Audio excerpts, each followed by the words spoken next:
Sebelum lanjut ke cerita selanjutnya, yuk subscribe dan like. Absen dulu di kolom komen ya ah. Aroma aftur yang khas dan deru mesin pesawat yang samar di kejauhan biasanya memberikan sensasi petualangan bagi sebagian orang. Namun bagi Naya, suara itu terdengar seperti lonceng perpisahan yang menyesakkan. Pagi itu, Terminal 3 Bandara Soekarno-Hatta tampak lebih padat dari biasanya. Manusia berlalu lalang dengan koper masing-masing, membawa cerita yang berbeda-beda. Sementara Naya hanya terpaku pada satu sosok di hadapannya. Aris, suaminya yang telah menemaninya selama 5 tahun terakhir. Tampak rapi dengan kemeja flanel biru navy yang digulung hingga siku, gaya favorit Naya. Ia sedang memeriksa kembali tiket dan paspornya dengan raut wajah yang tampak sedikit tegang. Yakin tidak ada yang tertinggal, Mas? Tanya Naya lembut. Tangannya merapikan kerah kemeja Aris yang sedikit menekuk.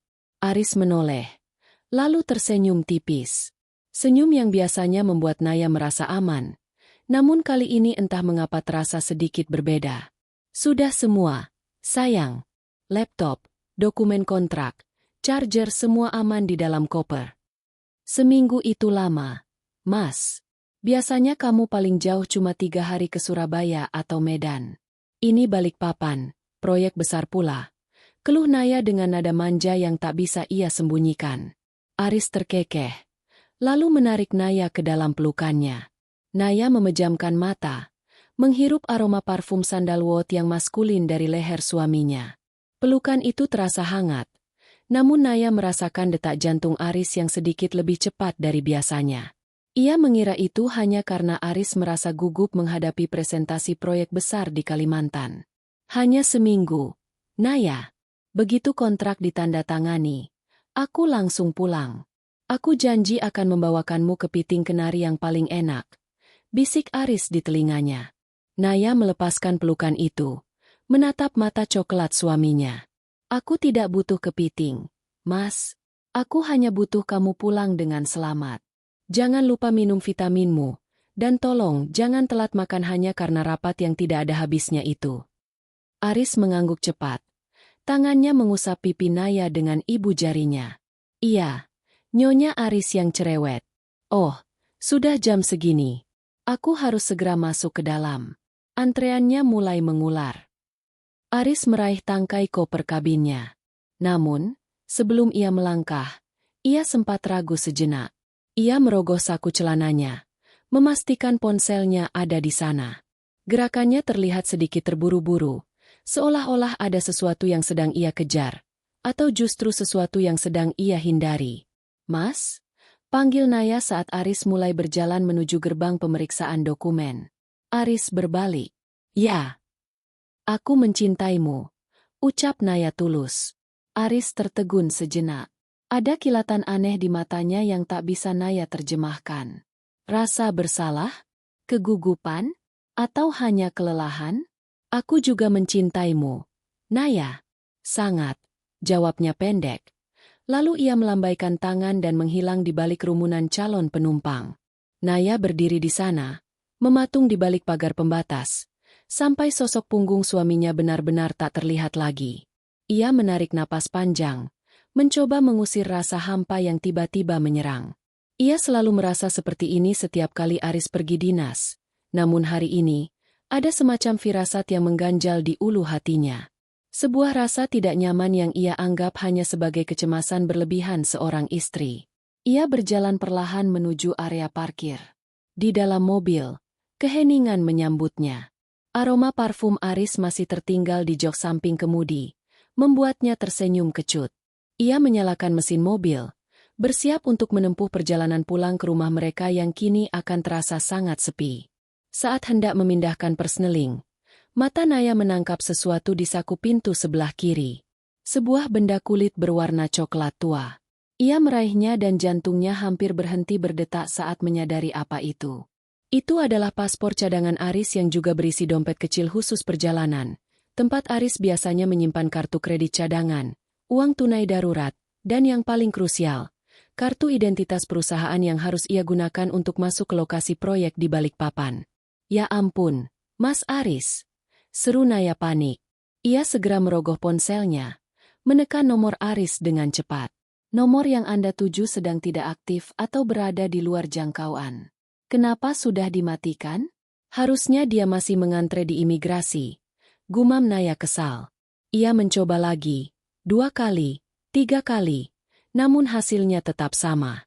Suara operator yang datar itu seolah mengejek kepanikannya.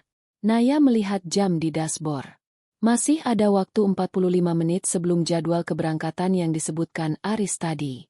Ia berpikir untuk lari kembali ke dalam terminal, tapi terminal 3 begitu luas, dan ia tidak punya akses masuk ke area boarding gate. Sambil menggigit bibir bawahnya, Naya mencoba berpikir tenang. Mungkin dia punya kartu identitas lain di dompet utamanya. Pikirnya mencoba menenangkan diri. Namun, ia tahu suaminya itu tipe orang yang sangat terorganisir. Jika satu barang penting tertinggal, biasanya itu akan mengacaukan seluruh harinya. Ia teringat sesuatu.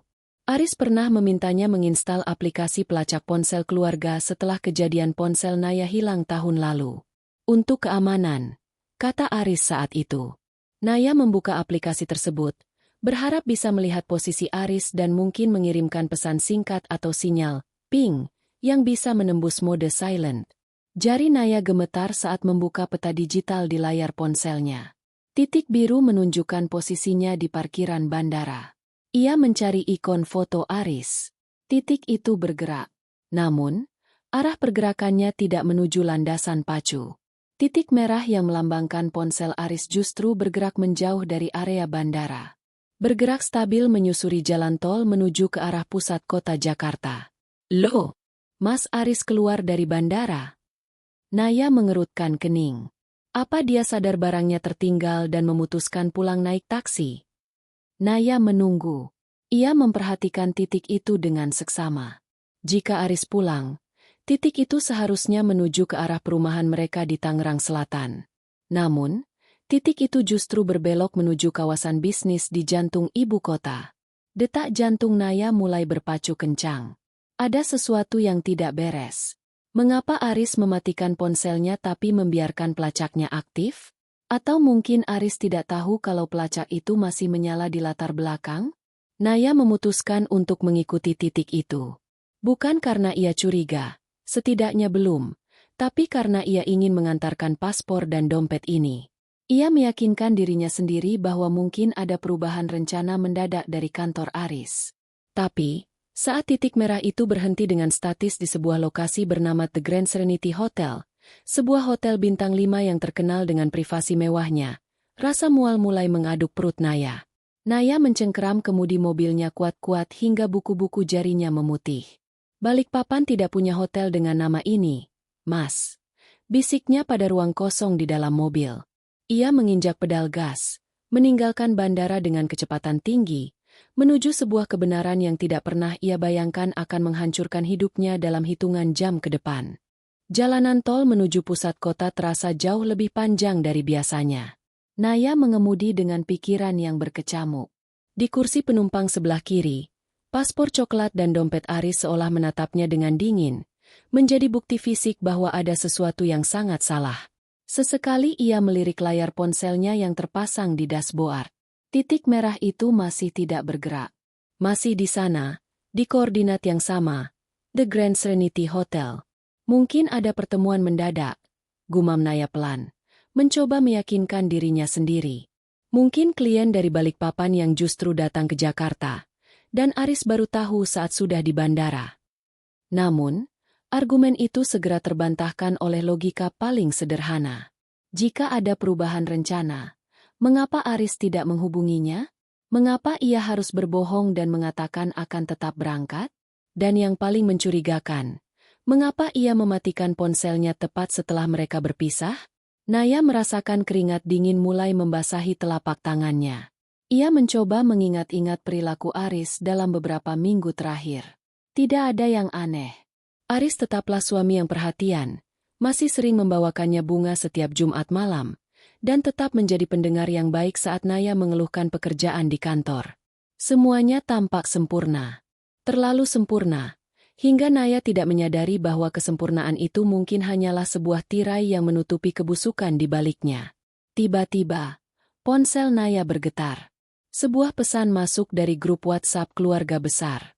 Ibunya mengirimkan foto sebuah buket bunga yang dikirimkan Aris tadi pagi sebelum berangkat ke bandara, lengkap dengan kartu ucapan bertuliskan, "Ibu, Aris titip Naya sebentar ya. Aris ada tugas ke Kalimantan seminggu. Jaga kesehatan, Bu." Dada Naya sesak melihat foto itu. Aris bahkan sempat bersandiwara di hadapan ibunya. Jika ini adalah sebuah kebohongan, maka ini adalah kebohongan yang direncanakan dengan sangat rapi dan matang. Mobil Naya akhirnya memasuki area Mega Kuningan. Gedung-gedung pencakar langit menjulang tinggi, namun matanya hanya tertuju pada satu bangunan dengan arsitektur klasik modern dan kanopi emas di depannya. The Grand Serenity Hotel. Sebuah tempat yang bukan untuk urusan bisnis biasa, melainkan tempat yang sering diasosiasikan dengan kemewahan, privasi, dan perselingkuhan. Naya memarkirkan mobilnya di area parkir luar, tidak jauh dari pintu masuk utama. Ia tidak ingin masuk ke area valet karena takut mobilnya akan dikenali jika Aris tiba-tiba keluar. Saat ia hendak mematikan mesin, matanya menangkap sesuatu yang membuat jantungnya hampir melompat keluar dari rongga dada. Di sudut area parkir khusus VIP, terparkir sebuah sedan hitam mengkilap. Naya sangat mengenali plat nomornya. B1201 RFS. Itu adalah mobil dinas milik Hendra, rekan kerja sekaligus atasan Aris di kantor. "Pak Hendra ada di sini?" Naya bertanya-tanya. Berarti benar ini urusan kantor. Secercah harapan muncul di benak Naya. Jika Hendra ada di sana, mungkin memang benar ada pertemuan rahasia atau proyek mendesak yang tidak boleh diketahui publik. Naya menarik napas lega. Meski hanya sesaat, ia memutuskan untuk turun dari mobil, membawa dompet dan paspor Aris. Ia akan masuk, memberikan barang ini, dan meminta maaf karena telah berpikiran buruk. Namun, saat ia melangkah menuju lobi, ia melihat Hendra keluar dari pintu samping hotel. Hendra tidak sendirian. Ia tampak sedang berbicara di telepon dengan raut wajah sangat serius. Sesekali melihat ke sekeliling seolah memastikan tidak ada yang mengawasi. Hendra masuk ke mobilnya dan segera melaju pergi tanpa masuk kembali ke dalam hotel. Naya terpaku. Mengapa Hendra pergi sendirian? Dan jika ada rapat, mengapa dilakukan di kamar hotel, bukan di ruang meeting atau restoran hotel? Naya melangkah masuk ke lobi hotel yang megah. Aroma wewangian white tea yang elegan menyambutnya, namun tidak mampu menenangkan badai di kepalanya.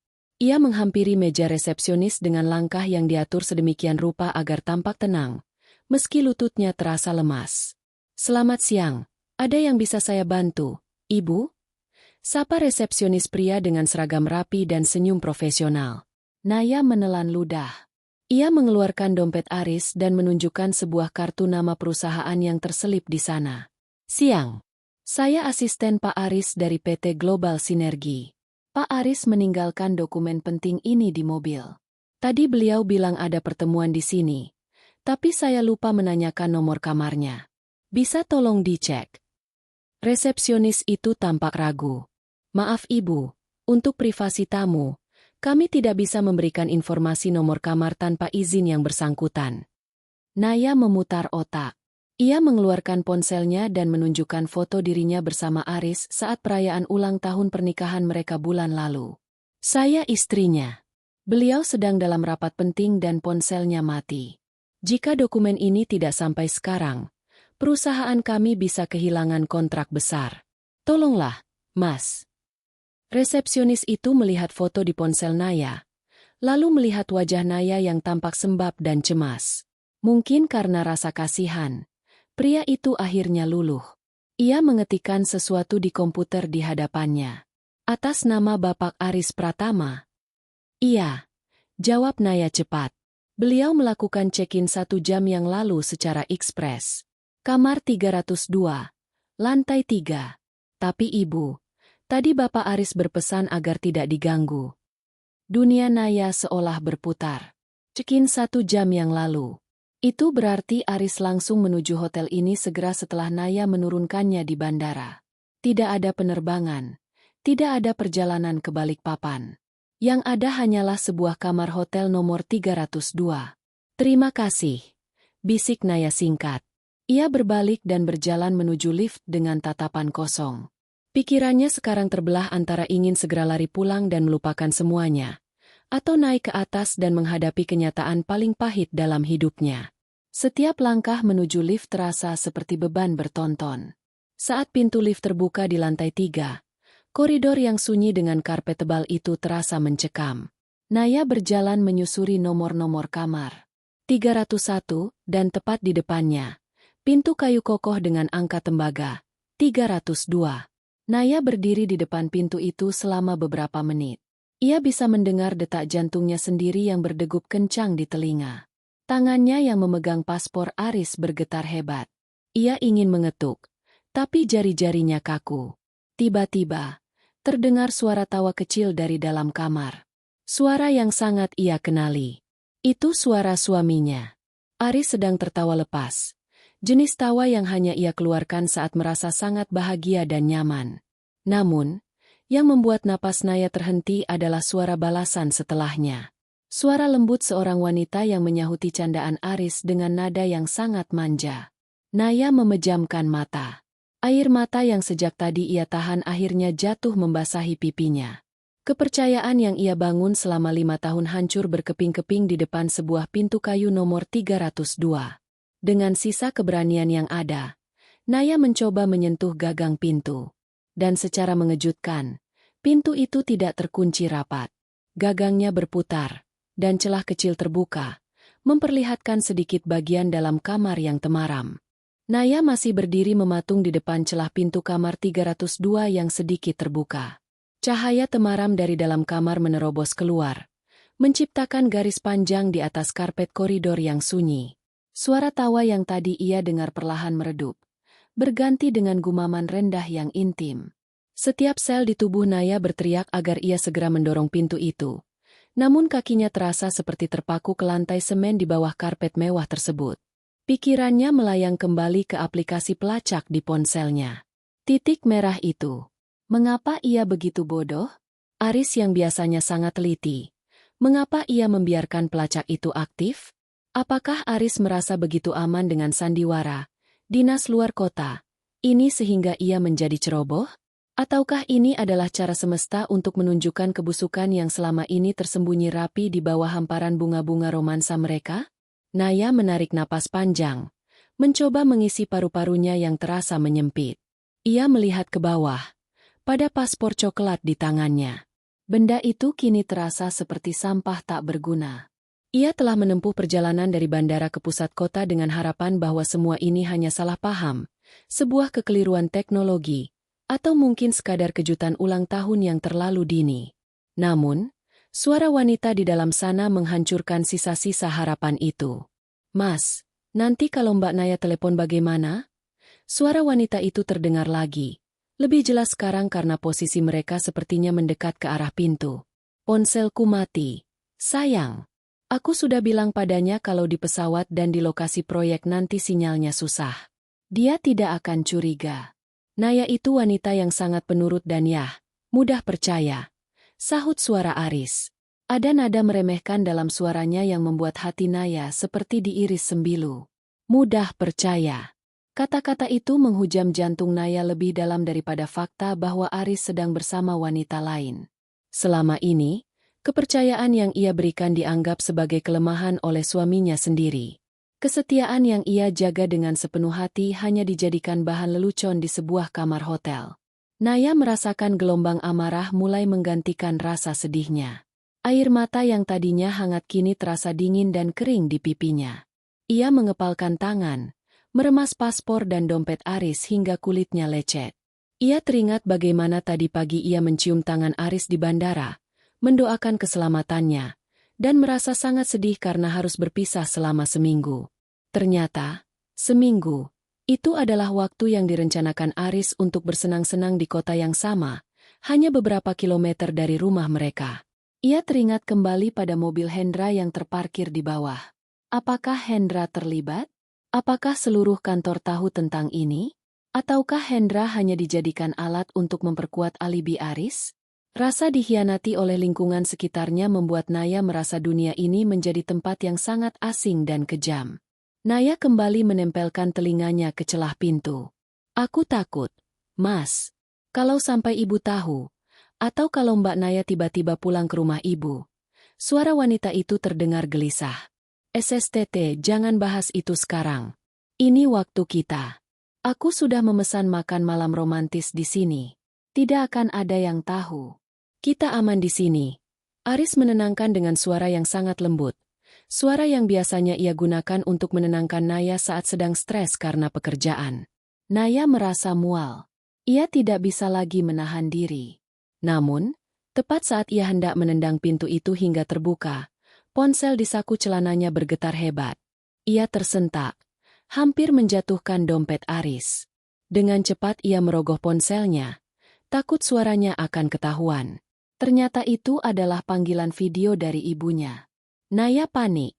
Ia tidak bisa mengangkatnya dalam kondisi seperti ini. Namun, ia juga tahu ibunya memiliki riwayat penyakit jantung dan akan sangat cemas jika panggilannya tidak dijawab. Terutama setelah Aris mengirimkan pesan pamit tadi pagi. Naya menjauh dari pintu kamar 302, berjalan cepat menuju ujung koridor yang dekat dengan jendela besar yang menghadap ke gedung-gedung tinggi Jakarta. Ia mengatur napasnya, mengusap air matanya dengan kasar, dan mencoba memaksakan senyum di wajahnya sebelum menekan tombol terima. Iya, Bu? Suara Naya bergetar. Namun ia berusaha menutupinya dengan nada ceria yang dibuat-buat. Naya? Kamu di mana? Nak? Kok gelap sekali? Tanya ibunya dari seberang layar. Wajah ibunya tampak tenang di rumah. Latar belakangnya adalah ruang tamu mereka yang hangat. Naya. Naya sedang di jalan pulang. Bu. Tadi sehabis antar Mas Aris. Naya mampir belanja sebentar. Di sini agak mendung. Jadi agak gelap. Dusta Naya. Lidahnya terasa pahit mengucapkan kebohongan itu. Oh, syukurlah. Tadi Aris kirim bunga ke ibu. Dia baik sekali ya. Nak, meskipun sibuk proyek, masih ingat kirim bunga untuk mertuanya. Kamu beruntung punya suami seperti Aris. Jaga dia baik-baik ya. Kata ibunya dengan tulus. Setiap kata pujian ibunya untuk Aris terasa seperti tamparan bagi Naya. Ia ingin berteriak pada ibunya bahwa pria yang dipuji itu sedang berada di sebuah kamar hotel beberapa meter darinya, bersama wanita lain. Namun, melihat wajah ibunya yang renta dan senyumnya yang lemah, Naya menelan kembali semua kata-katanya. Ia tidak mungkin menghancurkan kebahagiaan ibunya sekarang. Tidak dengan cara ini. Iya, Bu. Mas Aris memang luar biasa. Jawab Naya singkat. Bu, Naya tutup dulu ya. Mau lanjut menyetir. Nanti Naya telepon lagi kalau sudah sampai rumah. Iya, hati-hati di jalan, sayang. Setelah sambungan terputus, Naya menyandarkan kepalanya ke kaca jendela yang dingin. Titik-titik hujan mulai membasahi kaca, sama seperti air matanya yang kembali mengalir. Di bawah sana, kemacetan Jakarta terlihat seperti barisan lampu yang tak berujung. Jutaan orang sedang berjuang dengan hidup mereka. Dan di sini ia berada, di ambang kehancuran rumah tangga yang ia kira sekokoh karang. Ia melihat kembali ke arah kamar 302. Amarahnya kini telah mendingin menjadi sebuah tekad yang tajam dan berbahaya. Ia tidak akan masuk ke sana hanya untuk menangis dan memohon penjelasan. Ia tidak akan membiarkan Aris melihatnya sebagai wanita yang hancur dan lemah. Naya membuka dompet Aris yang tertinggal. Di dalamnya, ia menemukan selembar foto kecil yang terselip di balik slot kartu kredit. Foto itu bukan fotonya. Itu adalah foto seorang wanita dengan latar belakang kampus di luar negeri. Naya memicingkan mata, mencoba mengenali wajah di foto yang sedikit buram itu. Jantungnya kembali berdegup kencang. Ada kemiripan yang sangat familiar pada garis wajah wanita di foto itu. Sebuah kecurigaan baru yang lebih mengerikan muncul di benaknya. Tidak mungkin. Bisik Naya. Ia melangkah kembali menuju kamar 302. Kali ini, ia tidak akan mengetuk. Ia tidak akan ragu. Ia akan memastikan sendiri siapa sebenarnya, titik merah, yang telah mencuri suaminya. Dan siapa wanita yang suaranya terdengar begitu akrab namun mematikan itu. Naya berdiri tegak di depan pintu. Ia menyimpan ponselnya dalam mode rekam video, menyembunyikannya di antara paspor dan dompet Aris. Dengan satu sentakan kuat, Naya mendorong pintu yang tidak terkunci itu sepenuhnya. "Mas Aris, ada yang tertinggal!" teriak Naya dengan suara yang melengking, membelah kesunyian kamar yang beraroma mawar itu. Suara debuman pintu yang menghantam dinding pembatas menciptakan gema yang menyakitkan di telinga Naya. Aroma mawar yang tadi tercium samar kini menyeruak hebat, bercampur dengan wangi maskulin parfum sandalwood milik Aris yang menyesakkan dada. Kamar itu begitu mewah, dengan pencahayaan kuning temaram yang dirancang untuk menciptakan suasana romantis. Namun bagi Naya, setiap sudut ruangan itu tampak seperti panggung sandiwara yang menjijikan. Di depan sana, di atas ranjang king size dengan sprei putih yang sudah sedikit berantakan, dua sosok manusia terlonjak kaget. Aris, yang hanya mengenakan kaos dalam putih dan celana pendek, berdiri dengan kecepatan kilat. Wajahnya yang biasanya tenang dan berwibawa kini berubah drastis. Matanya membelalak, mulutnya menganga tanpa kata, dan warna kulitnya memucat seolah seluruh darah telah tersedot keluar dari tubuhnya. "Nah, Naya?" Suara Aris bergetar, nyaris tidak terdengar. Ia tampak seperti pencuri yang tertangkap basah di bawah lampu sorot. Naya tidak menjawab. Ia berdiri di ambang pintu dengan napas yang memburu. Tangannya yang memegang ponsel dalam mode merekam gemetar hebat. Namun ia berusaha mengarahkan lensa itu tepat ke arah suaminya. Di samping Aris, seorang wanita duduk meringkuk, membelakangi Naya. Wanita itu mengenakan jubah mandi putih milik hotel. Rambut panjangnya yang kecoklatan menutupi punggungnya. Ia tampak gemetar, menyembunyikan wajahnya di balik kedua telapak tangannya. "Ini proyek Balikpapanmu, Mas?" Suara Naya keluar dengan nada rendah, parau, dan penuh racun. "Ini alasan kenapa kamu mematikan ponsel dan menyuruhku menjaga kesehatan di rumah? Di kamar hotel bintang 5 ini?" Aris melangkah maju, tangannya terjulur seolah ingin menggapai Naya. Namun ia segera menariknya kembali saat melihat tatapan benci di mata istrinya. "Naya, dengarkan aku dulu. Ini tidak seperti yang kamu lihat. Aku bisa jelaskan semuanya." "Jelaskan apa?" teriak Naya histeris. Air mata yang sejak tadi ia tahan kini tumpah tak terkendali. "Mau jelaskan kalau pesawatmu tiba-tiba mendarat di kamar 302? Mau jelaskan kalau wanita itu adalah klien yang butuh servis khusus darimu? Aku punya paspor dan dompetmu di sini, Aris. Kamu bahkan tidak bisa pergi kemana-mana tanpa benda ini. Tapi kamu malah memilih pergi ke neraka ini." Naya melemparkan paspor dan dompet coklat itu ke lantai. Benda-benda itu jatuh tepat di depan kaki Aris, terbuka dan memperlihatkan isinya yang berantakan. "Naya, tolong jangan teriak-teriak. Kita bisa bicara baik-baik." Aris mencoba merendahkan suaranya.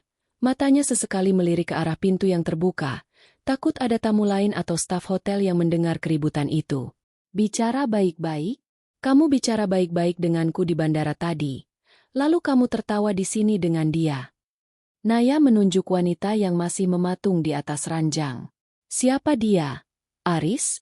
Siapa perempuan yang lebih penting dari istrimu sendiri sampai kamu harus mengarang cerita bohong yang begitu rapi?" Wanita di atas ranjang itu terdengar terisak pelan. Bahunya berguncang. Namun, ia tetap tidak mau menoleh. Rasa penasaran yang membakar dan kecurigaan yang sempat muncul di koridor tadi kini memuncak. Naya melangkah masuk lebih dalam ke ruangan itu, mengabaikan Aris yang mencoba menghalanginya.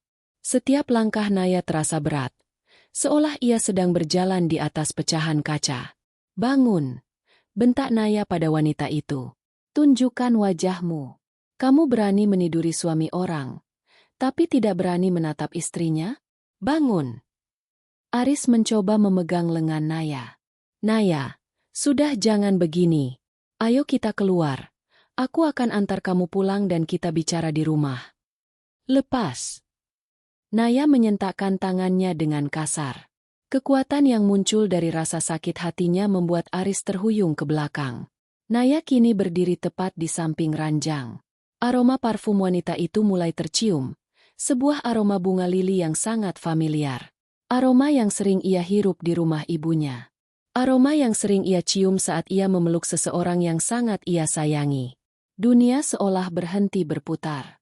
Udara di dalam kamar itu mendadak menjadi sangat tipis.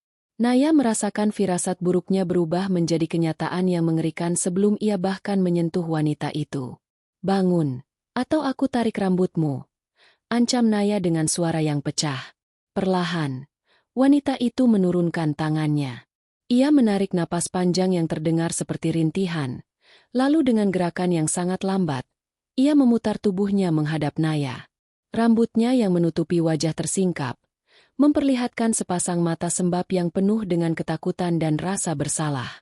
Naya terhuyung ke belakang. Ponsel di tangannya jatuh ke atas karpet tebal, namun masih dalam kondisi merekam. Tenggorokan Naya terasa tercekik, suaranya hilang, digantikan oleh detak jantung yang berdentum keras di telinganya. "Ma. Maya," bisik Naya. Wanita itu adalah Maya, adik kandung Naya. Adik kecilnya yang baru berusia 22 tahun, yang selama ini dibanggakan keluarga karena prestasinya kuliah di luar negeri. Maya yang seharusnya masih berada di Australia untuk menyelesaikan semester akhirnya. Maya yang selalu Naya kirimi uang saku tambahan setiap bulan agar ia bisa makan enak di perantauan. Maya langsung bersimpuh di atas ranjang. Air matanya mengalir deras membasahi pipinya yang kemerahan. Mbak Naya. Maafkan Maya." Naya merasakan kepalanya berdenyut hebat. Pandangannya mengabur. Ia melihat ke arah Aris, lalu kembali ke arah Maya. Pria yang paling ia cintai dan adik yang paling ia sayangi, berada di satu ranjang di sebuah kamar hotel saat mereka mengira Naya sedang duduk manis di rumah menunggu kabar dinas luar kota. "Kenapa?" Hanya satu kata itu yang sanggup keluar dari mulut Naya. "Kenapa kalian melakukan ini padaku?" Aris menunduk, tidak berani menatap mata istrinya. Sementara Maya terus menangis terseduh-seduh, mencoba meraih ujung baju Naya, namun Naya segera mundur dengan rasa jijik yang luar biasa.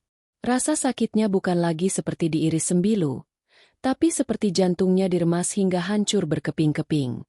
Pengkhianatan ini bukan hanya tentang perselingkuhan, tapi tentang penghancuran fondasi hidupnya. Keluarga, kepercayaan, dan kasih sayang, semuanya terbakar habis di dalam kamar 302 ini. Naya tertawa. Sebuah tawa hambar yang lebih terdengar seperti jeritan keputusasaan. Ia memandang langit-langit kamar hotel yang mewah itu, menyadari bahwa mulai detik ini, hidupnya tidak akan pernah sama lagi. Tawa hambar yang keluar dari mulut Naya perlahan berubah menjadi isakan yang mencekam. Di dalam kamar 302 yang mewah itu, oksigen seolah mendadak hilang. Naya merasa dadanya dihantam palu godam berkali-kali.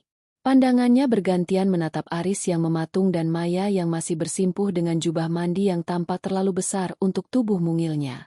"Maya, kamu?" Suara Naya serak, nyaris hilang di antara deru AC hotel yang dingin. "Kamu bilang kamu masih di Melbourne. Kamu bilang sedang sibuk bimbingan skripsi. Ibu memamerkan nilaimu ke tetangga setiap hari. Maya." Maya menangkupkan wajahnya ke bantal. Bahunya berguncang hebat. "Maaf, Mbak. Maafkan Maya. Maya tidak bermaksud." "Tidak bermaksud." Naya melangkah maju. Rasa sakitnya kini memuncak menjadi kemarahan yang eksplosif. Ia meraih bantal di samping Maya dan melemparkannya ke arah adiknya itu dengan segenap tenaga. "Kamu pulang ke Indonesia diam-diam, tidak mengabari kakakmu, tidak pulang ke rumah ibu, hanya untuk mendekam di hotel ini bersama suamiku. Apa yang ada di otakmu, Maya?" Naya beralih ke Aris yang mencoba mendekat untuk menenangkannya. "Dan kamu, Aris, kamu yang mengurus tiket kepulangannya, kan? Kamu yang menjemputnya? Kamu bilang ada proyek di Balikpapan supaya kamu punya waktu seminggu penuh untuk tidur dengan adik iparmu sendiri." Aris mencoba meraih bahu Naya. "Naya, tolong tenang dulu. Jangan histeris begini. Nanti orang dengar." "Biar semua orang dengar," teriak Naya sekuat tenaga. Suaranya melengking tinggi, membelah kesunyian koridor hotel bintang 5 itu. Biar mereka tahu kalau pria terhormat yang bekerja di perusahaan besar ini adalah binatang yang memangsa adiknya sendiri. Biar mereka tahu kalau gadis suci kebanggaan keluarga ini adalah seorang pengkhianat. Naya mulai kehilangan kendali. Ia meraih apa saja yang ada di meja rias, botol air mineral, brosur hotel, hingga vas bunga kecil, dan melemparkannya ke arah mereka berdua. Pecahan kaca vas itu berdenting di lantai, menciptakan suasana yang makin kacau. Aris terpaksa mundur, mencoba melindungi wajahnya. Sementara Maya hanya bisa meringkuk ketakutan di sudut ranjang. Aku bekerja lembur setiap hari agar kita bisa menabung untuk rumah baru kita. Aris. Naya berteriak sambil memukul dada Aris dengan kepalan tangannya yang gemetar. Aku mengirimkan uang sakumu setiap bulan. Maya, aku membelikanmu laptop baru, baju musim dingin, semuanya. Aku mencintai kalian lebih dari diriku sendiri. Kenapa harus kalian berdua? Naya merosot ke lantai, terduduk di samping koper Aris yang belum sempat dibongkar. Ia menangis sejadi-jadinya. Suara tangisannya terdengar pilu, sebuah jenis suara yang hanya bisa dihasilkan oleh hati yang benar-benar hancur. Ia merasa seperti dikuliti hidup-hidup. Pengkhianatan ini terlalu berlapis, terlalu dalam untuk ia fahami. Aris berlutut di depan Naya. Suaranya kini terdengar memelas. Naya, aku hilaf. Maya kembali karena dia sedang dalam masalah besar di sana, dan aku hanya mencoba membantunya. Lalu semuanya terjadi begitu saja. Aku tidak pernah bermaksud menyakitimu. Hilaf. Naya mendongak. Matanya merah dan sembab. Hilaf itu satu kali. Aris. Tapi menyiapkan rencana, dinas luar kota, mematikan ponsel, memesan kamar hotel mewah, itu bukan hilaf. Itu rencana. Itu niat. Kalian sudah merencanakan ini di belakangku. Mungkin sejak lama. Naya menatap Maya yang mulai berani mengangkat wajahnya. Masalah besar apa, Maya? Masalah apa yang membuatmu harus lari ke pelukan suami kakakmu sendiri? Maya terdiam. Air matanya terus mengalir. Ia melirik Aris, seolah meminta izin untuk bicara. Jawab aku, Maya. Bentak Naya lagi. Maya. Maya hamil, Mbak. Bisik Maya pelan. Sangat pelan hingga hampir tertelan suara tangisannya sendiri. Dunia Naya seolah benar-benar runtuh mendengar pengakuan itu. Ia merasa seperti dihantam ombak besar yang menyeretnya ke dasar laut yang paling gelap. Kata itu bergema di kepalanya layaknya lonceng kematian. Selama 5 tahun menikah, Naya dan Aris terus berjuang untuk mendapatkan keturunan. Mereka telah mencoba berbagai program, namun Tuhan belum memberikan mereka kepercayaan. Dan sekarang, adiknya sendiri hamil oleh suaminya hanya dalam waktu singkat. Naya tertawa lagi, tawa yang terdengar gila dan menyedihkan. Hamil? Jadi ini alasannya? Kamu mendapatkan apa yang selama ini aku impikan dengan cara mencurinya dari dariku. Bukan begitu, Mbak. Maya tidak tahu harus kemana. Maya takut ibu tahu. Mas Aris bilang dia akan bertanggung jawab. Dia akan mencarikan tempat untuk Maya. Tanggung jawab dengan cara apa? Naya berdiri kembali, meski kakinya terasa seperti jeli. Ia menatap Aris dengan tatapan yang kini kosong, seolah nyawanya sudah pergi. Kamu mau menceraikanku dan menikahi dia? Atau kamu mau menjadikannya simpanan selamanya sambil pura-pura menjadi suami yang baik untukku? Aris terdiam 1000 bahasa. Ketidakmampuannya menjawab adalah jawaban paling jujur yang pernah ia berikan. Naya menghapus air matanya dengan kasar. Ia tidak ingin lagi terlihat lemah di depan mereka. Ia meraih ponselnya yang masih tergeletak di lantai, memastikan rekaman video tadi tersimpan dengan aman di cloud storage. Kalian benar-benar menjijikkan, ucap Naya dengan nada yang sangat dingin, jauh lebih menakutkan daripada teriakannya tadi. Kalian bicara soal melindungi ibu? Ibu akan jauh lebih sakit melihat kalian berdua seperti ini daripada melihat kalian mati. Naya memutar tubuhnya, melangkah menuju pintu. Ia tidak menoleh lagi. Di ambang pintu kamar 302, ia berhenti sejenak, melihat kembali pada paspor dan dompet Aris yang masih tergeletak di lantai. Ia tidak sudi menyentuhnya lagi. Jangan pernah pulang ke rumah, Aris. Dan kamu Maya, anggap kakakmu sudah mati hari ini. Naya keluar dari kamar itu, meninggalkan suara isakan Maya dan kepanikan Aris di belakangnya. Ia berjalan menyusuri koridor yang panjang, merasa seperti mayat hidup yang berjalan menuju cahaya di ujung lift. Di dalam lift, ia melihat pantulan dirinya di cermin. Wajah yang hancur, mata yang mati, namun sebuah bara api baru mulai menyala di lubuk hatinya. Sebuah bara api bernama pembalasan. Pintu kamar 302 tertutup dengan dentuman yang tidak terlalu keras. Namun bagi Aris dan Maya, suara itu terdengar seperti vonis mati. Keheningan yang mengikuti kepergian Naya terasa jauh lebih mencekam daripada teriakan histerisnya tadi. Aroma mawar dan parfum sandalwood kini terasa seperti bau busuk yang memenuhi ruangan. Aris masih berlutut di lantai. Jemarinya menyentuh paspor coklat yang dilemparkan Naya. Ia menatap benda itu dengan pandangan kosong. Seluruh rencana yang ia susun dengan rapi, alibi dinas ke Balikpapan, reservasi hotel atas nama asistennya, hingga skenario memulangkan Maya secara diam-diam, hancur hanya karena sebuah dompet yang tertinggal. Sebuah keteledoran kecil yang membongkar pengkhianatan besar. Di atas ranjang, Maya menarik selimut putih hotel hingga menutupi dadanya yang gemetar. Ia meringkuk, menyembunyikan wajahnya di balik tumpukan bantal. Suara isakannya kini terdengar lebih pelan, namun penuh dengan keputusasaan. "Mas, apa yang harus kita lakukan?" tanya Maya dengan suara parau.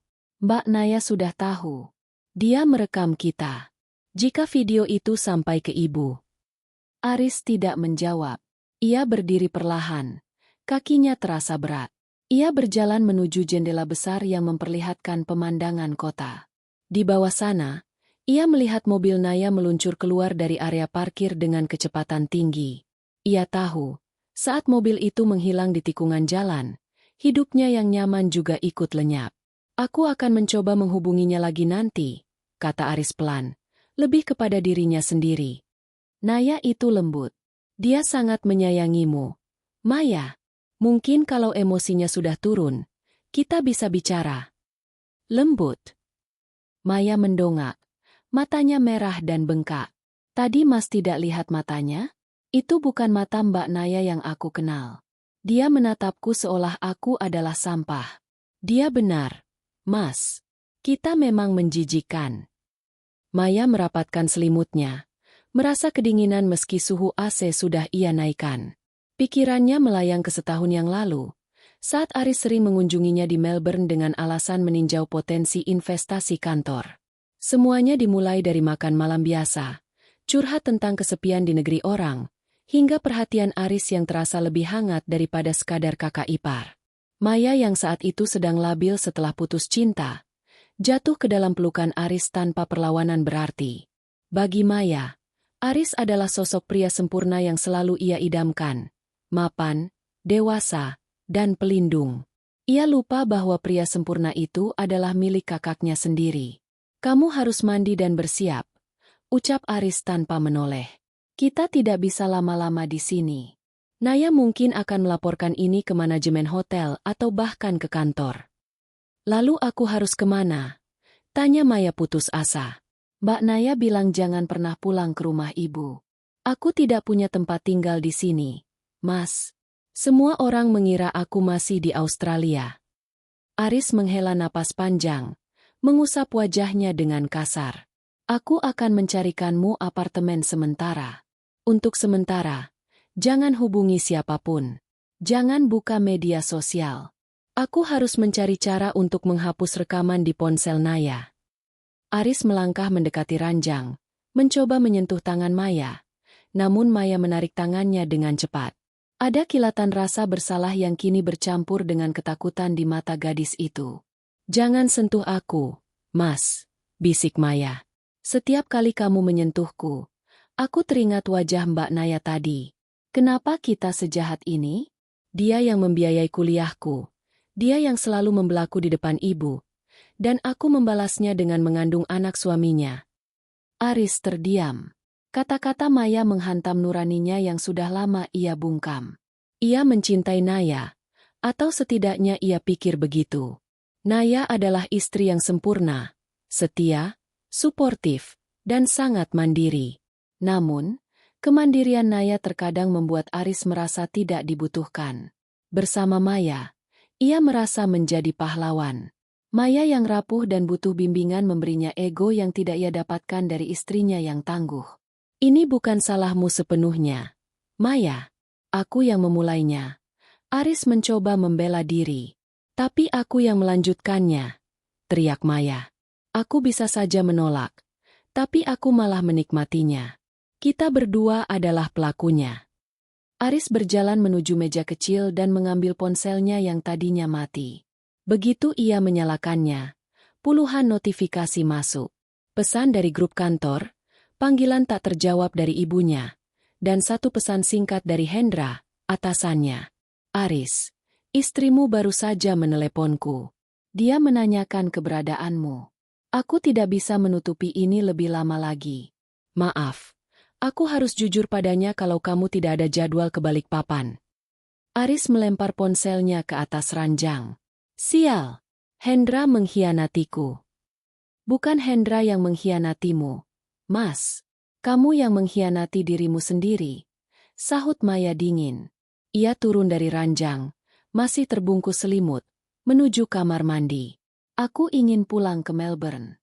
Aku ingin lari dari semua ini. Kamu tidak bisa lari dalam kondisi hamil, Maya. Pikirkan anak itu. Maya berhenti di depan pintu kamar mandi, menoleh ke arah Aris dengan senyum getir. Anak ini bahkan belum lahir. Tapi dia sudah membawa kutukan bagi keluarganya. Apa Mas pikir Mbak Naya akan membiarkan anak ini lahir dengan tenang jika dia tahu ini anakmu? Maya menutup pintu kamar mandi dengan keras, meninggalkan Aris yang terpaku di tengah ruangan yang kini terasa seperti penjara. Aris melihat ke arah cermin besar di dinding. Ia melihat seorang pria sukses dengan pakaian mahal, namun di dalam matanya, ia hanya melihat seorang pengecut yang telah menghancurkan dua wanita paling berharga dalam hidupnya. Sementara itu, di dalam kamar mandi yang kedap suara, Maya luruh di bawah guyuran air dingin. Ia memeluk perutnya yang masih rata, menangis tanpa suara. Wajah Naya yang penuh kebencian terus menghantui bayangannya. Ia tahu, mulai saat ini, selimut putih hotel ini tidak akan pernah bisa menyembunyikan noda hitam yang telah ia buat pada nama baik keluarganya. Di luar, Aris mulai mengemasi barang-barangnya dengan tangan bergetar. Ia harus bergerak cepat sebelum badai yang dipicu Naya benar-benar meratakan karir dan hidupnya. Namun, ia tidak tahu bahwa Naya sudah selangkah di depan, merencanakan sesuatu yang jauh lebih menghancurkan daripada sekadar makian di kamar hotel. Naya mengemudikan mobilnya dengan kecepatan yang tidak masuk akal menyusuri jalanan Jakarta yang mulai diguyur hujan deras. Wiper mobilnya bergerak liar, menyapu air yang menghalangi pandangan, namun tak ada yang bisa menyapu bayangan wajah Maya dan Aris dari benaknya. Rasa sesak di dadanya begitu hebat hingga ia harus membuka sedikit kaca jendela agar bisa bernapas. Dinginnya air hujan yang menciprat masuk tak sebanding dengan dingin yang membekukan hatinya saat ini. Ia tidak pulang ke rumah. Rumah itu kini terasa seperti museum kebohongan.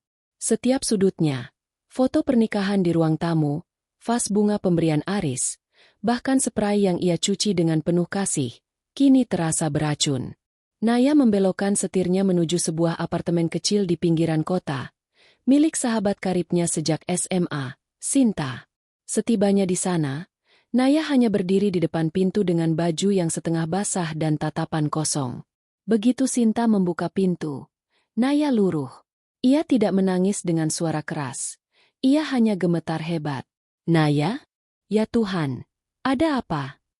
Sinta menariknya masuk, menyelimuti tubuh sahabatnya itu dengan kain hangat. Setelah 1 jam berlalu dan segelas teh hangat meredakan sedikit getar di tangannya, Naya menceritakan semuanya. Ia menunjukkan video di ponselnya. Sinta menutup mulutnya dengan tangan. Matanya terbelalak tidak percaya. Adikmu sendiri, Nay? Maya. Sinta menggelengkan kepala. Dan Aris pria yang selalu kita puji sebagai suami idaman? Ini benar-benar gila. Dia hamil, Shin. Bisik Naya. Suaranya terdengar seperti berasal dari liang lahat. Dia mendapatkan apa yang selama ini aku tangisi setiap malam di depan alat tes kehamilan yang selalu menunjukkan satu garis. Mereka mendapatkannya sambil menginjak-injak harga diriku. Naya mengepalkan tangannya. Rasa sedih yang tadinya melumpuhkan kini mulai bermutasi menjadi kemarahan yang jernih dan tajam. Ia teringat bagaimana Aris dan Maya mencoba menggunakan nama ibu untuk membungkamnya. Mereka ingin ia diam demi kesehatan jantung ibunya, sementara mereka terus melanjutkan dosa itu di belakangnya.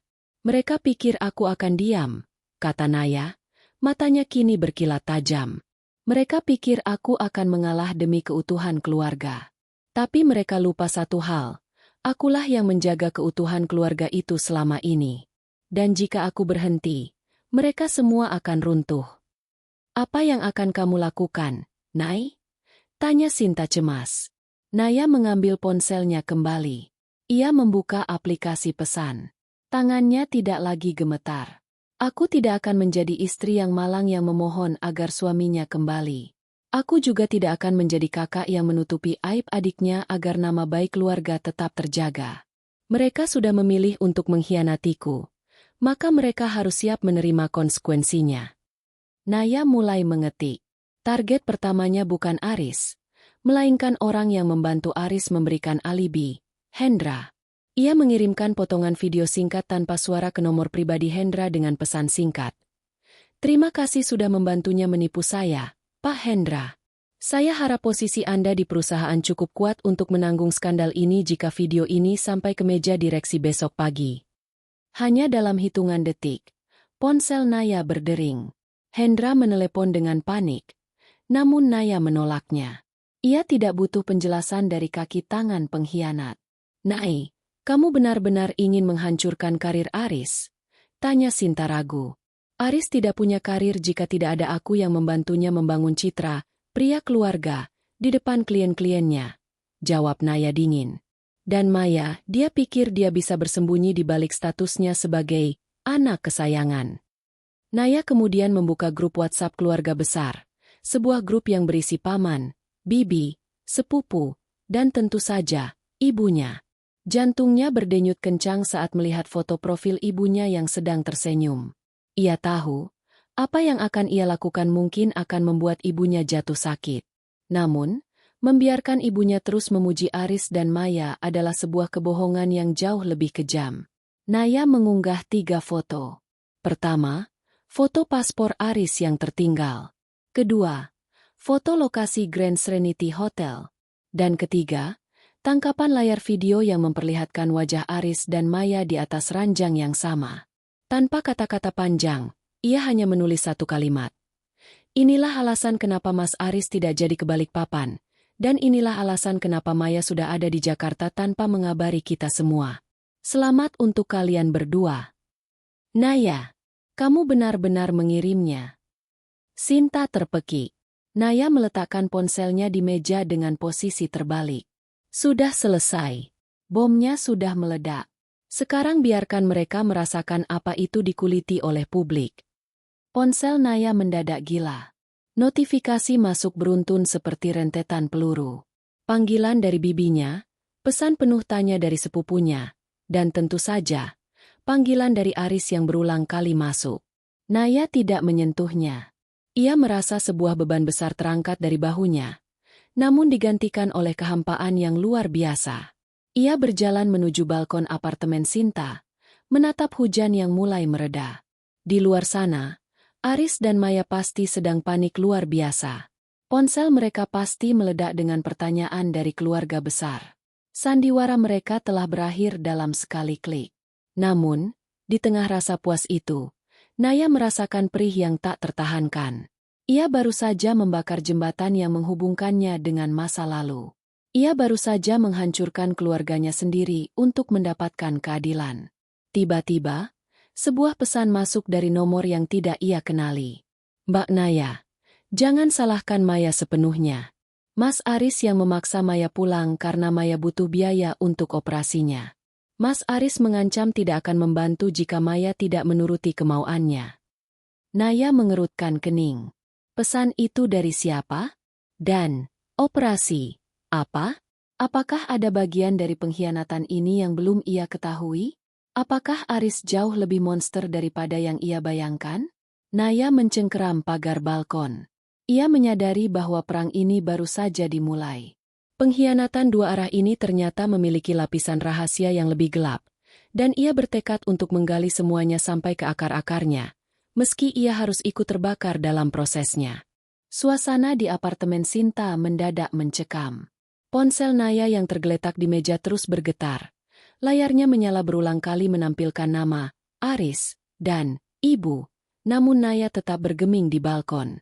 Pesan misterius tentang operasi dan ancaman Aris masih terngiang di kepalanya, menambah lapisan kabut pada drama yang sudah sangat pekat ini. "Nai, ponselmu, sepertinya ibumu menelepon." Sinta menghampiri dengan wajah cemas, menyerahkan ponsel yang tak henti berisik itu. Naya menarik napas panjang, menguatkan mentalnya, lalu menggeser tombol hijau. Suara di seberang sana bukan suara ibunya yang tenang, melainkan suara teriakan histeris Bibi Lastri, adik ibunya. "Naya, apa-apaan foto di grup itu? Ibumu pingsan. Nai, kami sedang di ambang pintu IGD sekarang. Cepat ke sini." Dunia Naya seolah berhenti berputar. Meskipun ia sudah menduga reaksi ini, mendengar kenyataan bahwa ibunya benar-benar tumbang membuatnya merasa seperti algojo bagi keluarganya sendiri. Tanpa membuang waktu, Naya menyambar kunci mobilnya. Sinta bersikeras ikut untuk menyetir karena melihat kondisi Naya yang masih sangat tidak stabil. Sepanjang perjalanan ke rumah sakit Medika, Naya hanya diam menatap jendela. Pikirannya berperang antara rasa bersalah pada ibunya dan dendam membara pada Aris. "Apakah aku terlalu jauh?" batinnya. Namun, setiap kali keraguan itu muncul, bayangan wajah Maya yang berselimut di samping suaminya kembali hadir, membakar habis rasa belas kasihnya. Setibanya di rumah sakit, koridor IGD terasa begitu sempit. Naya melihat Bibi Lastri dan beberapa sepupunya berdiri dengan wajah tegang. Namun, yang membuat darah Naya mendidih adalah sosok pria yang duduk di pojok bangku tunggu, menunduk dengan tangan menangkup wajah. "Aris." Naya melangkah cepat, mengabaikan panggilan bibinya. Ia berdiri tepat di depan Aris. Aris mendongak, matanya merah, wajahnya tampak kuyu. Begitu melihat Naya, ia langsung berdiri. "Naya, demi Tuhan, kenapa kamu kirim foto itu ke grup?" "Ibu." Plak. Satu tamparan keras mendarat di pipi Aris. Gemas suaranya membuat orang-orang di koridor menoleh. Aris terdiam, memegangi pipinya yang mulai memerah. "Jangan sebut nama ibuku dari mulut kotormu," desis Naya. "Kamu dan Maya yang membunuh kesehatan ibu, bukan aku. Kalian yang melakukan perzinaan itu, kalian yang berbohong, aku hanya menunjukkan kebenaran." "Nai, dengarkan dulu." Aris mencoba memegang tangan Naya, namun Bibi Lastri segera menengahi. "Sudah, ini rumah sakit. Aris, sebaiknya kamu pergi dulu." "Naya, kamu juga harus tenang," tegur Bibi Lastri dengan nada tegas namun matanya tak bisa menyembunyikan kekecewaan besar pada Aris. "Foto itu. Aris, benar itu Maya?"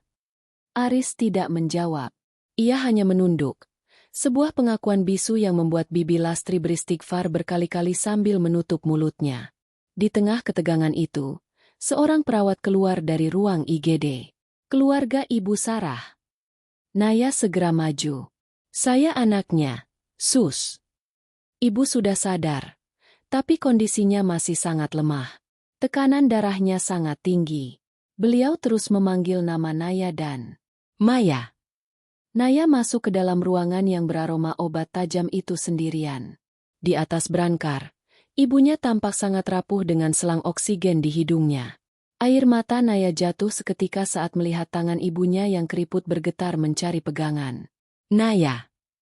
Suara ibunya sangat lemah. "Iya, Bu. Naya di sini." "Apa itu benar? Adikmu dan suamimu?" Naya terdiam.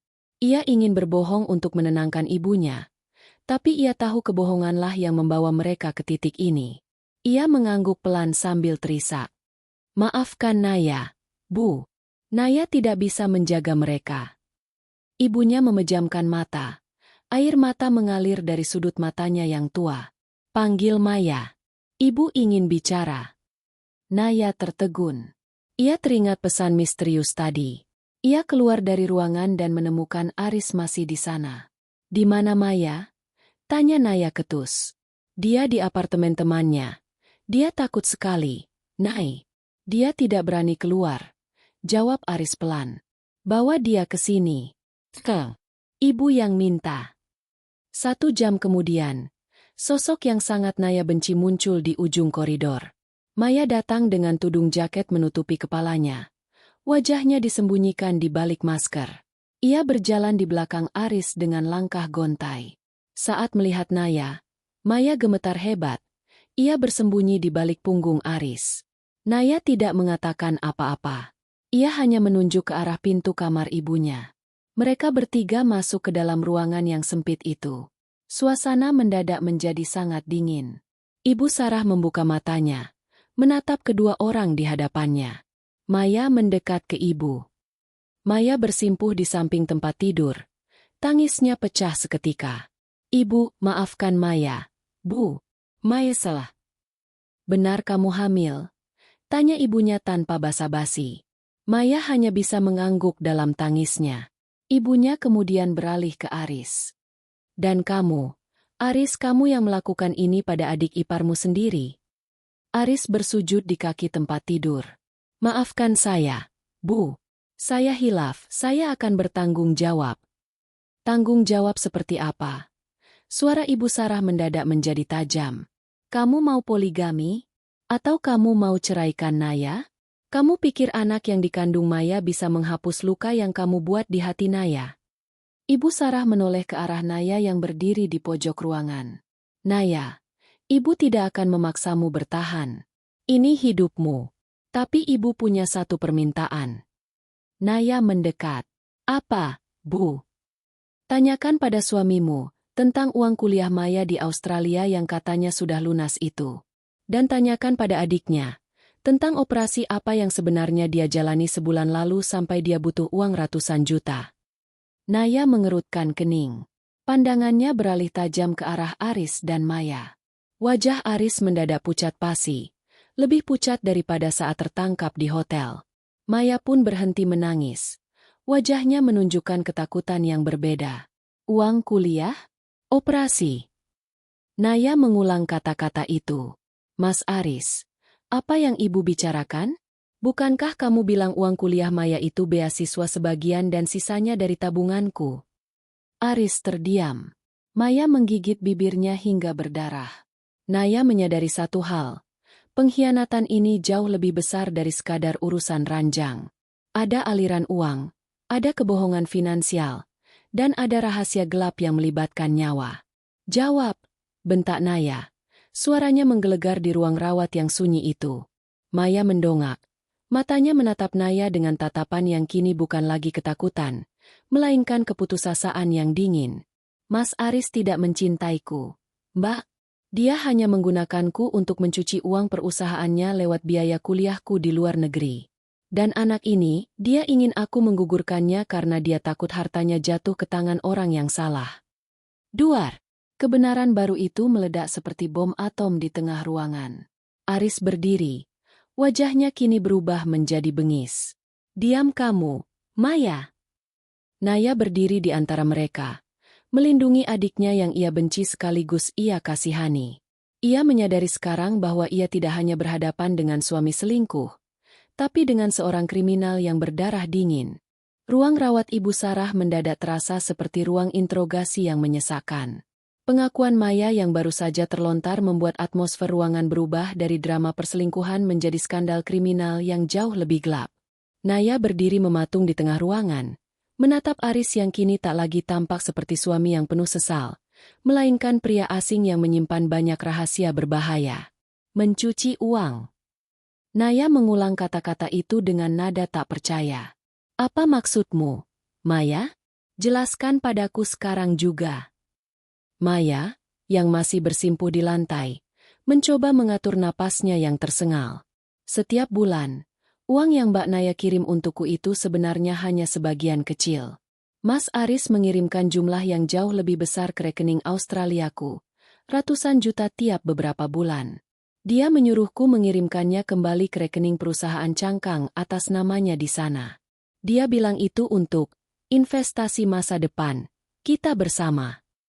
Naya beralih menatap Aris. Wajah suaminya yang tadinya pucat kini mengeras. Rahangnya terkatup rapat dengan sorot mata yang tajam dan mengancam. Jangan dengarkan dia, Naya. Dia hanya ingin menarikku jatuh bersamanya karena dia takut menghadapi kemarahanmu. Dia labil karena hormon kehamilannya. Lalu bagaimana dengan operasi ratusan juta yang ibu maksud? Tuntut Naya. Suaranya kini stabil namun dingin. Maya menunduk. Tangannya gemetar hebat. Bulan lalu, aku sakit keras di sana. Aku butuh operasi empedu darurat.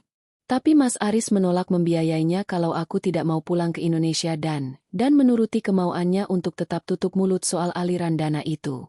Dia mengancam akan membiarkanku mati di sana tanpa biaya rumah sakit jika aku membongkar semuanya pada Mbak Naya. Naya merasa kepalanya seperti dipukul benda tumpul.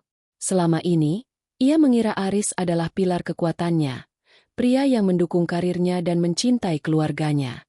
Ternyata, Aris menggunakan adik iparnya sendiri sebagai alat pencucian uang dan objek pemuas nafsu di bawah ancaman finansial. Kamu monster, Aris, bisik Naya.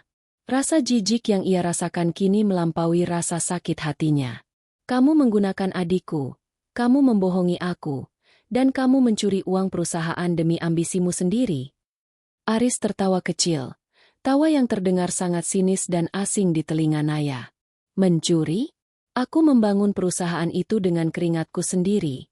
Naya, Hendra dan direksi lainnya tidak tahu apa-apa soal kerja keras di lapangan. Aku hanya mengambil apa yang menjadi hakku. Aris melangkah mendekati Naya, namun langkahnya terhenti saat Naya mengangkat ponselnya tinggi-tinggi. Jangan mendekat. Aku punya rekaman di hotel, dan sekarang aku punya pengakuan Maya di ruangan ini. Semuanya sedang terunggah secara otomatis ke penyimpanan awanku. Ancam Naya. Aris mendesis. Matanya berkilat marah. Kamu pikir kamu bisa menghancurkanku begitu saja? Jika aku jatuh, adik kesayanganmu ini juga akan masuk penjara sebagai kaki tangan pencucian uang. Pikirkan itu, Naya. Pikirkan nama baik keluargamu. Pikirkan kesehatan ibumu.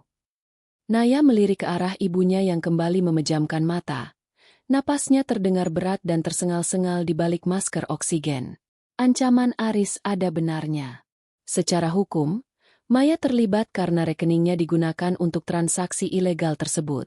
Menghancurkan Aris berarti menyeret Maya ke balik jeruji besi, dan itu mungkin akan menjadi pukulan terakhir yang membunuh ibunya. Pergi, ucap Naya pendek. Naya, kita perlu bicara secara bisnis. Pergi dari sini sekarang, Aris Pratama, teriak Naya.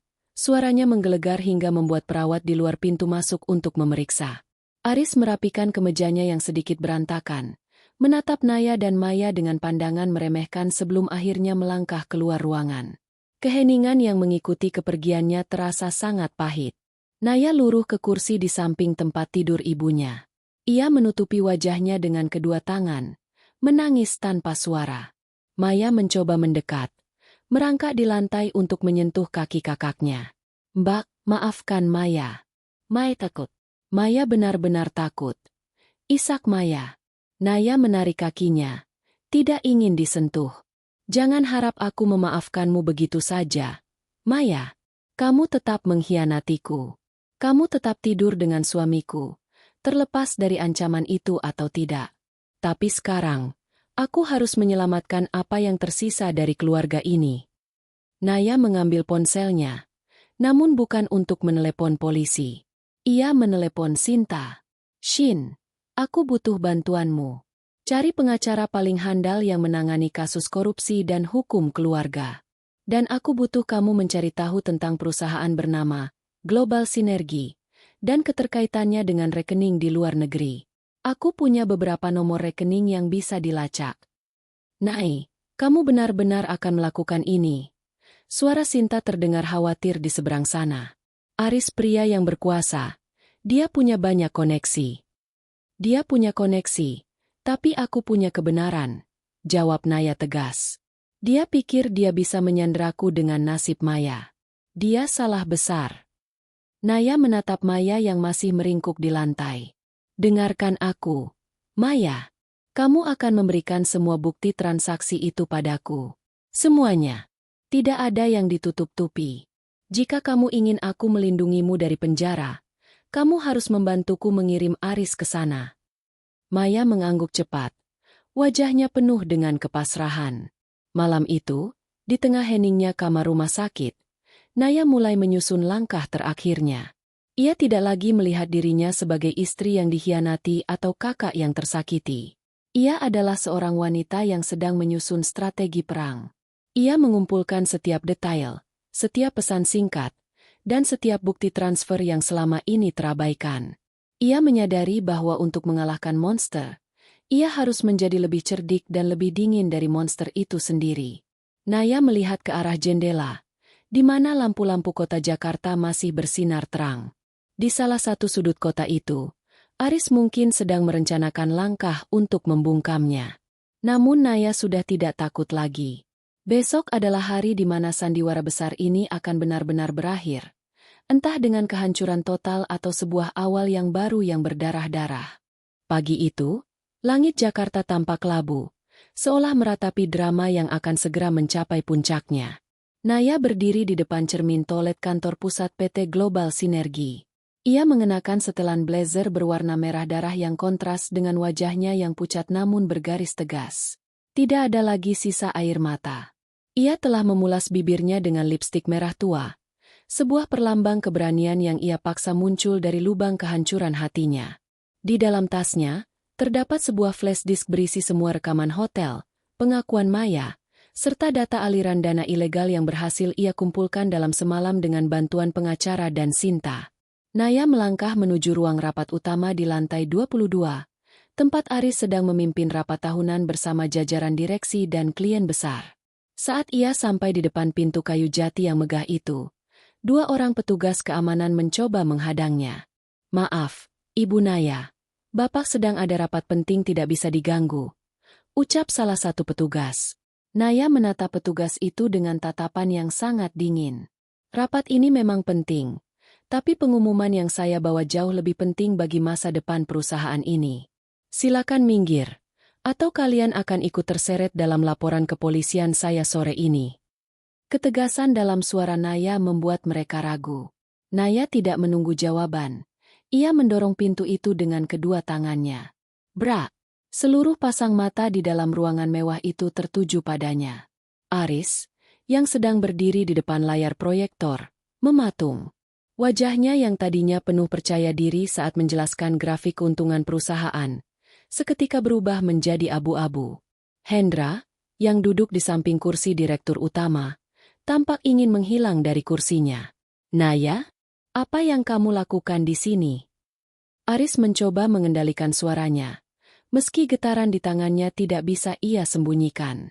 "Aku hanya ingin mengantarkan paspor dan dompetmu yang tertinggal, Aris," ucap Naya dengan nada tenang yang sangat mengerikan. Ia melemparkan dompet coklat itu ke tengah meja rapat yang panjang. Benda itu meluncur, menabrak gelas air mineral di depan direktur utama. "Maaf bapak-bapak sekalian." Naya beralih menatap jajaran direksi.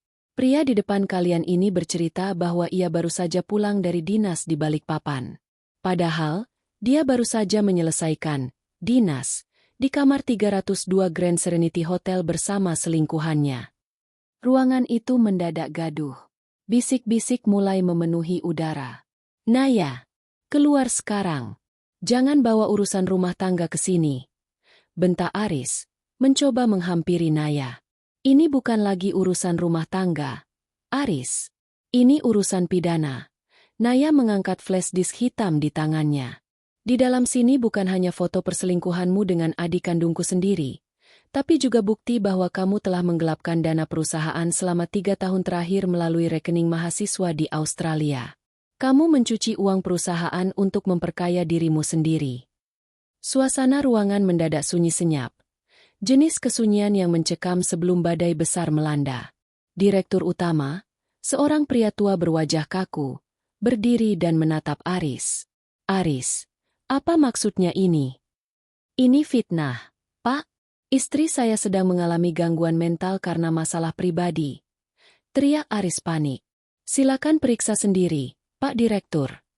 Naya berjalan maju dan menyerahkan flash disk itu langsung ke tangan sang direktur utama. Semua bukti transfer dan pengakuan saksi kunci sudah ada di sana. Saya sudah mengirimkan salinannya ke tim audit independen dan pihak kepolisian 5 menit yang lalu. Aris luruh ke kursinya. Ia tahu permainannya berakhir.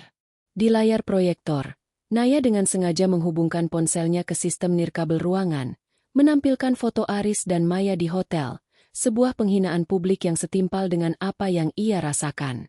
Naya mendekati Aris, membungkuk sedikit untuk berbisik di telinganya. Kamu benar, Aris. Aku memang wanita yang sangat penurut dan mudah percaya. Tapi kamu lupa satu hal. Wanita yang bisa mencintai dengan begitu tulus, juga bisa menghancurkan dengan begitu sempurna. Tanpa menoleh lagi, Naya melangkah keluar dari ruangan itu. Di koridor, ia melihat Hendra yang tampak pucat. Naya berhenti sejenak. Cari pekerjaan baru, Hendra. Karena setelah ini, namamu juga akan ada di berita acara. Naya berjalan keluar gedung dengan kepala tegak. Di luar, Sinta sudah menunggu di mobil. Sudah selesai? Tanya Sinta. Sudah. Semuanya. Jawab Naya. 3 bulan kemudian, proses perceraian Naya dan Aris selesai. Aris resmi ditetapkan sebagai tersangka kasus penggelapan dana dan pencucian uang. Karirnya hancur, hartanya disita, dan ia harus mendekam di penjara untuk waktu yang lama. Maya, atas bantuan pengacara Naya, mendapatkan status sebagai saksi pelaku yang bekerja sama, justice kolaborator. Ia tidak dipenjara, namun ia kehilangan segalanya. Beasiswanya dicabut, dan ia harus menanggung malu seumur hidup di bawah pengawasan ketat keluarga besar. Ia memutuskan untuk tinggal di sebuah desa terpencil bersama Bibi Lastri untuk merawat kehamilannya, jauh dari hiruk-pikuk Jakarta. Naya duduk di teras rumah ibunya yang kini sudah membaik kondisinya. Di tangannya, terdapat sebuah dokumen baru, akta cerai dan tiket pesawat menuju Belanda. Ia memutuskan untuk mengambil beasiswa S2 yang dulu sempat ia korbankan demi mendukung karir Aris. Ia melihat ke arah taman, di mana bunga-bunga mulai bermekaran. Luka itu tidak hilang, bekasnya akan selalu ada di sana, seperti cacat pada keramik yang retak. Namun Naya menyadari bahwa dari kehancuran, ia telah melahirkan dirinya yang baru. Ia tidak lagi dikenal sebagai istri Aris. Ia adalah Naya. Dan baginya, itu sudah lebih dari cukup untuk memulai hidup yang baru.